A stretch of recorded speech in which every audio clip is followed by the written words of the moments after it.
আসসালামু আলাইকুম।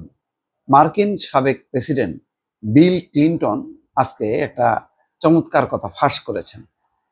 তিনি বলছেন, নেতানিয়াহু আজীবন ক্ষমতায় থাকতে ইরান যুদ্ধকে ব্যবহার করছেন। এটা পরিষ্কার। সেখানে যে কট্টরপন্থী দুটি দল আছে, সেই দুটি দলের সমর্থন ছাড়া নেতানিয়াহু টিকতে পারবে না। আর ওই কট্টরপন্থীরা যা বলবে তাই নেতানিয়াহু করছেন শুধুমাত্র ক্ষমতায় থাকার জন্য। এবং বিল ক্লিনটন কিন্তু আসল রোগটা ভালোভাবে চিহ্নিত করতে পারছে যে এত প্রতিবাদ, এত বিক্ষোভ সারা বিশ্বে, এই সেই গাজা যুদ্ধ থেকে শুরু করে ইরান পর্যন্ত কেন এত বেপরোয়া হয়ে মুসলমানদের বিরুদ্ধে নিপীড়ন করছে, নির্যাতন করছে এবং বোমা মেরে, ক্ষেপণাস্ত্র ছুড়ে হাজার হাজার মুসলমানকে হত্যা করছে রীতিমতো।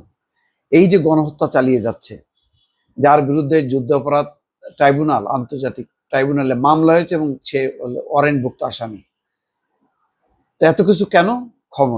ক্ষমতার জন্য সবকিছু করছেন। বিল ক্লিনটন সেদিকেই দৃষ্টি দিয়েছেন সবার। বলছেন যে ইসরায়েলের প্রধানমন্ত্রী বেনিয়ামিন নেতানিয়াহু অনেকদিন ধরেই ইরানের সঙ্গে যুদ্ধ চাচ্ছেন, যাতে তিনি আজীবন ক্ষমতায় থাকতে পারেন। মানে লম্বা সময় ধরে যুদ্ধ চলতে থাকবে এবং তিনি থাকবেন ক্ষমতায়।